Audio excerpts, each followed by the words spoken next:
Почитувани следбеници на Пресинг ТВ, добар ден. Во овие топли летни денови, денеска наш и секако ваш гостин е адвокатот Звонко Тошевич, личност која секако заслужува внимание, посебно во вакви турбулентни времиња, кога секојдневно ни се случуваат разноразни афери. Инаку, член на првиот совет по смената на власта во 2017 година, на Советот за реформи во правосудството и веќе известно време колумнист во еден од печатените медиуми. Така. Господине Давидович, добро дојдовте во нашето Ви благодарам на поканата. За почетокот, како гледате на се ова што ни се случува последниве денови со случајот Рекет и приведувањето на две лица во врска со тоа, и нормално оставката на специјалната јавна обвинителка Катица Јанева? Се извинувам. Прво морам да кажам дека ова не е нешто што ни се случува последните денови.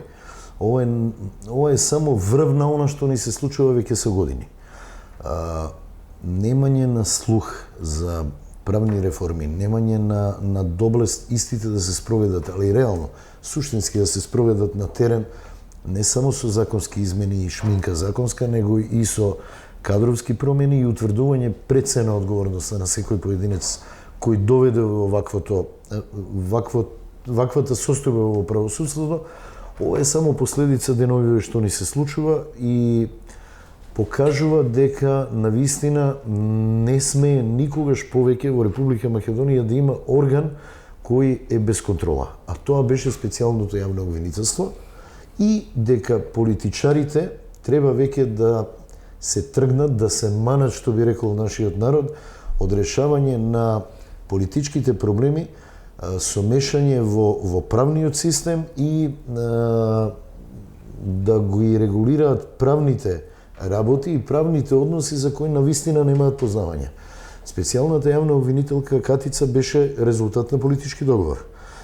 Таму не беа вмешани луѓето од браншата, значи луѓето експерти за својата работа. Во Република Македонија, фала Богу, ги има многу. Законот беше донесен таков каков што е и се овозможи еден огромен буџет и се овозможи нешто што на ниедно обвинителство не му беше овозможено. Имаше огромна подршка од луѓето кои во неа гледаа и во целиот тим надеж во некаква подобра иднина и созревање и кревање на правниот систем. И многу неславно завршува. Ја уште тогаш кажав дека тие луѓе ќе бидат или херои, или ќе бидат големи губитници, со голема резерва, ако е се во ова точно, а сомневања и шпекулации во јавноста веќе има многу, ова е нешто што не може дури ни да добие име за она што го направиле. Сметате дека ова е резултат на тоа што САЈО било оставено без контрола или? Меѓу другото и затоа што не беше брзо внесено во системот, редовниот судски систем, кој не функционираше, затоа го создадува специјалното јавно обвинителство.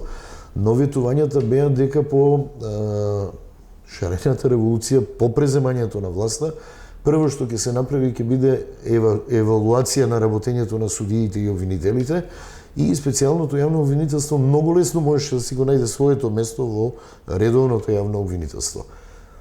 Се во ова покажува дека немајќи контрола, имајќи огромна доверба, дали е можно се во ова да се случи, ако се случило е страшно. Го подкопува не правниот, него и државниот систем. И не би рекол дека се работи овде за изнуда за рекет, ако е точно под услов повторно, се работи за убиство на надеж, убиство на подобра иднина, убиство на заживување и заздравување на правниот систем. Добро, работите се менуваат од час во час и човек веќе не може ни да ги следи, особено тоа што се објавува по медиумите. Според последните информации, мерката притвор била одредена и за господијата Јанева, но тоа не излегло ништо за што успела да сврти два телефонски броја. Еве да не навлегуваме чиви биле тие два телефонски броја. Меѓутоа, ако тоа е точно, се покажува уште еднаш дека појака тие два телефонски броја се појаки од борбата за правда и функционирањето на обвинителството. ако е тоа точно. Но, знаете како, ова се шпекулации, и јас ги прочитав синоќ, и постојано има шпекулации, значи ова е една од шпекулациите, имате многу други, дека е вршен претрез, дека требале да бидат приведени, што не прочитав се. Прашање е што е точно, но што покажува се во ова?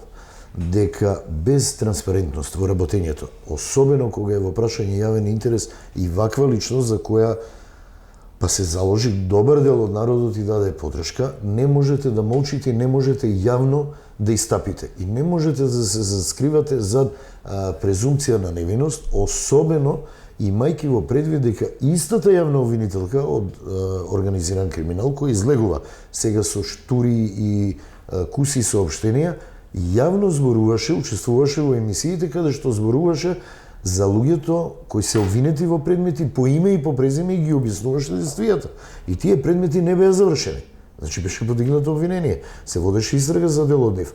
Така да овде, каде што е па во прашање јавниот интерес, каде што е во прашање таква личност, каде што луѓето ги интересира дали е сето тоа точно, мора да излезе со соопштение и мора да излезе со вистина, не да ги зацкрива работите, затоа што до сега сме се увериле дека секое ставање на ѓубре под килим создава уште поголем револт, уште поголеми шпекулации и дека тоа не престанува. Луѓето ги интересира и нормално. Така да топло им препорачувам да излезат со реално соопштение, јавно да постапуваат во предметот, транспарентно, затоа што овде е навистина прашање јавниот интерес. Добро, имам впечаток дека основното јавно обвинителство како да нема представа дека веќе нема монопол на информациите, дотолку повеќе што во целиот случај е вклучена и една земја членка на Европската Унија. Може ли да оди на тоа јавното обвинителство да има монопол на информации? Не смее да оди на тоа, често пати се случувало и до сега, каде што ги држеше информациите во тајност, каде што под превезот на тајноста на истрагата и државните интереси, многу штури информации се давале. Вие се сеќавате дека за многу предмети се случуваше. Предметот шпион, предметот диво населје, предметот фаланга 1 и 2, да не ви ги набројувам понатаму. Кој на крај испадна, што вика, тресла се гора, родио се миш. Чудно е и просто е неверојатно да, конкретно за кривичниот предмет шпион. Ако вие тврдите дека има луѓе кои соработувале со странски служби и моделе државни тајни, кои веќе не се тајна, најднаш вие се скривате под превезот, а не државна тајна и државен интерес во прашање. Тие луѓе треба јавно да ги обзнаните ако сте убедени во тоа и ако се подигне обвинение. Треба јавно за тоа да дискутираме. Тука се во прашање јавните интереси и никош не може да бидат приватните интереси и личните интереси над јавните. Овде е таков случај.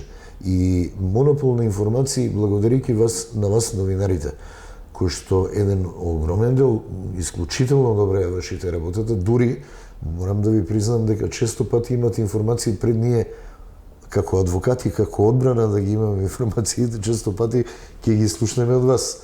Дури сум слушнал изјави и на добар дел од политичарите кои што викаат: "О, не знам, ја тоа го дознав од средствата за јавно информирање." Така да монопол на информации во денешно време, каде што е технолошкиот развој брз, каде што се замешани и други луѓе, каде што секој има некој свој соработник, каде што има брз проток на информации, тешко можете да имате монопол. Еден од притворените за случајот Рекет, при негово последно гостување јавно на неговата телевизија, да кажам, изјави дека клучот за Пандорината кутија е кај него. Специјалната обвинителка Катица Јанева, барем како што пренесуваат медиумите, имала депонирано материјали во странство од прислушкуваните материјали. Тоа е исто Пандорина кутија и клучот е пак кај неа. Колку Пандорини кутии и клучеви има во однос на постигнување на целта за владење на правото и правдата? Најверојатно во нашата држава има многу Пандорини кутии.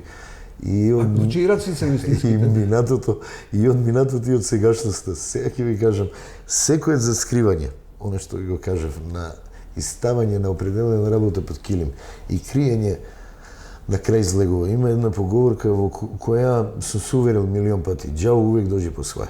На крајот ќе мора вистината да излезе и ќе морате да го платите цехот. Прашање колку време ќе измине. Ние оддавна ги заскриваме и ги криеме работите. Се сеќавате дека имаме многу предмети каде што не завршија никако. Едноставно никој немаше одговорност за определени настани и случувања и никој не отиде да издржи некаква казна или да биде макар јавно прекорен. И се додека тоа се случува, и се додека имаме луѓе кои што се недопирливи, кои што се надвор од законот, кои што се над законот, ќе го имаме ова. Опасноста за самите разговори, она што вас ви интересира. Свесни сте дека добар дел од разговорите сега протекуваат, дали се истите, јас на вистина не знам, но е очигледно дека припаѓаат на таа група на неовластено прислушкување, создадени се тие разговори и снимки, се наоѓаат, ги објавува чека. Ние пред тоа имавме еден предмет каде што беа најдени такви разговори кај еден од обвинетите во еден од предметите кој што беше пратен на издржување на казна. Слушнавме дека во Србија се тргува со такви снимки. Сега има шпекулација дека можеби се депонирани. Никој не знае точно колку снимки се направени, на што се однесуваат и кој со нив се дошол во допир и може да располага. Дури и обвинителството, редовното, кога ќе создаде материјал како што се посебни истражни мерки, не можете вие да бирате момент кога ќе снимате нечив разговор или ќе го следите. Дел од тие докази од тој посебните истражни мерки се однесуваат на многу интимни и многу лични работи. Вие треба да ги издвоите. Немате никош гаранција дека тие се навистина издвоени. Јас нееднаш не сум слушнал дека посебните истражни мерки по завршувањето на предметите се уништени, кога предметот веќе е правосилен, или дека посебните истражни мерки кои не се употребени како доказ се уништени. Големо прашање е и овде што се е слушано, што се е снимено и што се е употребено, а што злоупотребено. И никој нема контрола на таквото нешто, а ова е многу сериозна работа која тангира многу луѓе. И многу лесно, како што гледате, може да биде предмет на изнуда, уцена или други действија.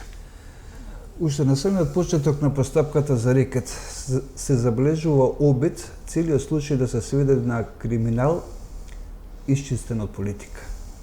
Дали може ваков случај да има такви димензии без поддршка на поединци или групи од власта и политичката моќ воопшто? Не, јас мислам дека не. За вакво нешто поединец не може да го направи, особено не ако е во прашање, под услов да е точно, во прашање специјалниот јавен обвинител, во тој случај мора да има многу луѓе околу кои сето тоа го знаеле и го аминувале. Ако е точно дека во телевизијата се најдени дел од прислушкуваните разговори, веќе имаме сознанија дека учествувале и луѓе кои можеле да или биле во допир со тие прислушкувани разговори. За да трае рекет, и ако е точно она што го прочитав дека се уценувани, изнудувани, рекетирани неколку фирми, и то големи фирми кои веќе дале пари, тогаш мора да учествувале и луѓе кои што се високо позиционирани во власта, за да можат сето тоа да го покријат. Така да не може овде двајца луѓе само да бидат одговорни и не може да се сведе целиот предмет на нив, ако сакаме сериозно да ја утврдиме вистината и на вистина да се исчистиме веќе еднаш од ваквите појави. Премиерот Заев во интервју за МИА побара обвинителството побрзо да утврди дали Јанева била злоупотребена или инволвирана во процесот. Може ли да се говори за злоупотреба на ваква личност и на ваква функција? Тешко.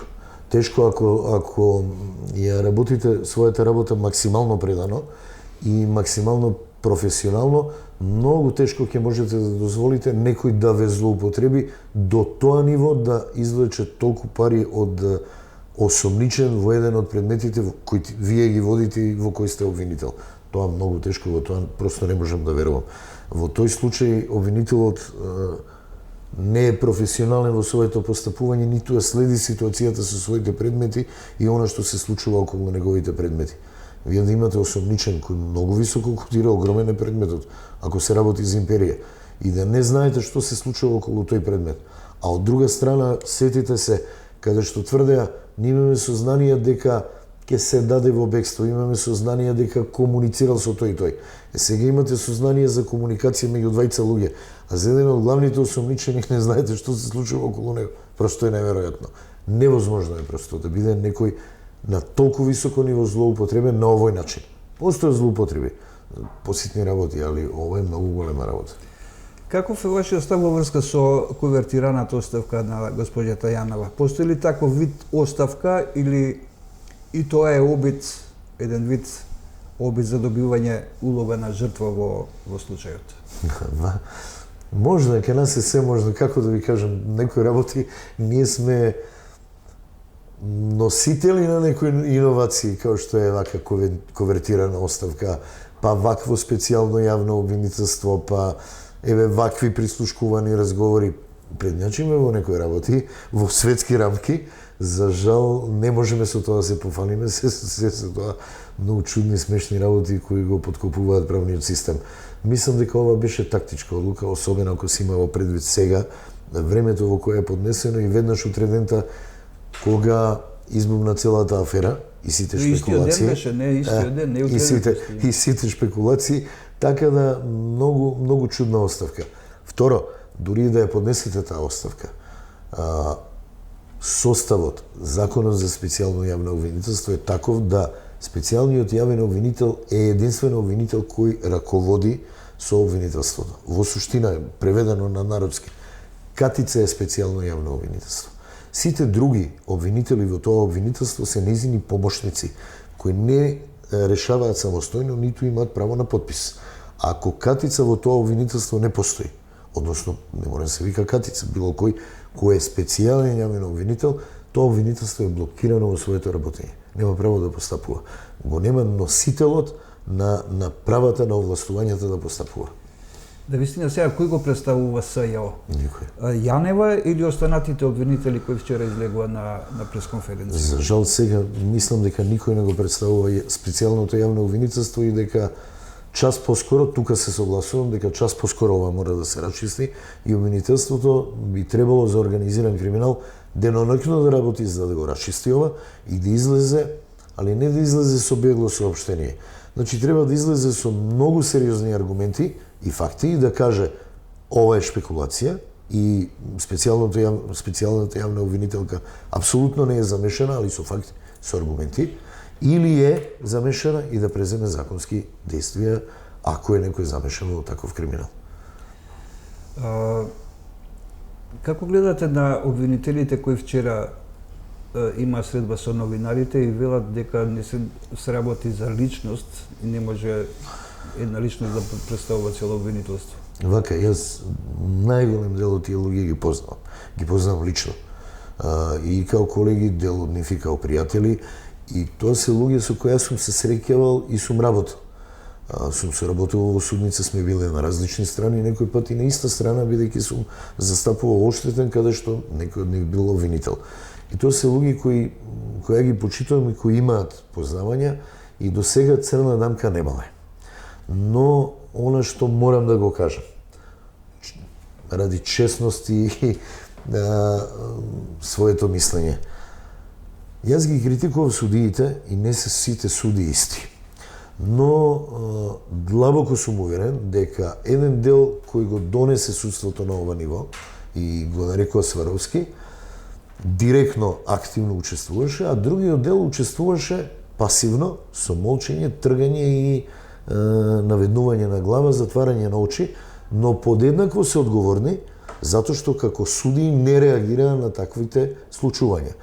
Ако работиме заедно, не можеме да не знаеме што работиме и да немаме увид. Кажете дека обвинителите вчера гледајќи го, јас истото мислење овде го имам, обвинителите верувам дека не учествувале во ова, овие што излегоа, но се одговорни затоа што не алармирале и не го спречиле ваквото однесување, а не можеле да не знаат. Ако сте вие помошници и ние сме во исто обвинителство и работиме заедно и дел од предметите ги водат дел од обвинителите, не може да не знаат и имајќи во предвид нивната професионалност, не може да не им биде чудно определи го притворот, фати ме, пушти ме, издај патна исправа, одземи ја, врати ја, замрзни имот, одмрзни го. Мора да им било чудно и морало да има начин да алармираат, а не да затвараат очите. Која може да биде иднината на СЈО и неговите предмети од чисто правен аспект?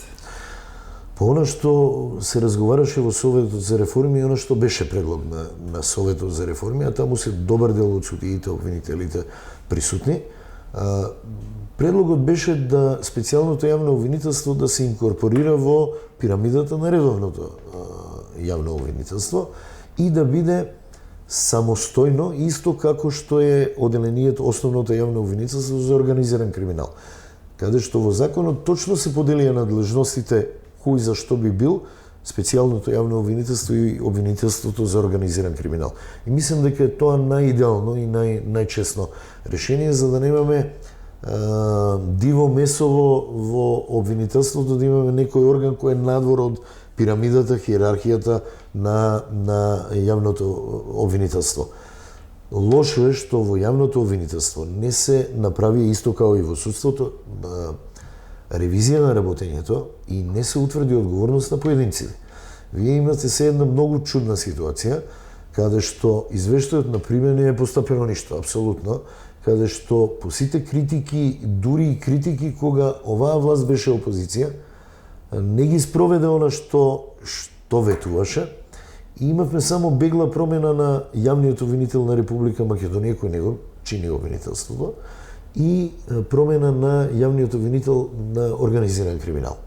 И сега ниеден од обвинителите за кој јавно се зборуваше за обвинителството дека не функционира, јавно, и се создаде специјалното јавно обвинителство, баш затоа што они не функционираат, а не променивме ништо во тоа јавно обвинителство, наеднаш сега СЈО, кој баш постои затоа што они не функционираат, треба го вратиме кај нив, кои не функционираат, и да го ставиме органот за кој мислевме дека функционира, очигледно и таму имаме голем проблем, правно гледајќи, затоа што немаме испорачено резултат, немаме пресуди.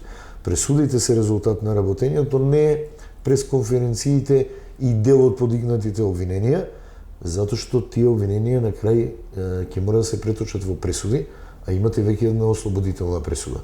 Судбината на другите предмети е големо прашање, особено имајќи во предвид целокупнава сега ситуација, но мислам дека кривичното дело направено евентуално, ако се докаже сомневањето или ако е тоа вистина што се тврди и шпекулира во јавност, на главниот, специјалниот јавен обвинител нема да влијае на предметите и одговорноста, кривичната одговорност на обвинетите. Ако, повторно кажувам, ако доказите кои се во тие предмети се реални, значи навистина постојат, а не се наместени и не се фабрикувани и фалсификувани поради ваквото однесување на веќе двајца осомничени и шпекулациите за кривичното дело. Многу лесно се проверува. Верувајте ми, ќе се провери дали постојат или не постојат докази. Дали е доказот фалсификуван или навистина постои. Ако вие имате целокупни архиви на определени фирми, имате управа за јавни приходи, имате банкарски систем, трансакциите можете да ги следите. Јас зборувам она што се наоѓа во предметот, многу лесно тие докази може да се проверат и на други места, дали се валидни, веродостојни, или се изфабрикувани и фалсификувани. Така да, одговорноста на специјалниот јавен обвинител, евентуалната, повторно, стоти пат кажам да не бидам лошо сватен дека априори е виновна, тоа треба да се докаже, но шпекулациите треба да се утврди дали се точни или не се, но не ги пере другите обвинети за нивни сторени кривични дела во минатото. Добро, јас нема да инсистирам повеќе на ова, само ќе кажам дека кај што има шот има и оган. Најверојатно. Најверојатно. Ви се благодарам многу на разговорот и на одвоеното време. Ви благодарам и на вас на поканата, навистина пријатно се чувствував и времето многу брзо помина. Благодарам уште еднаш.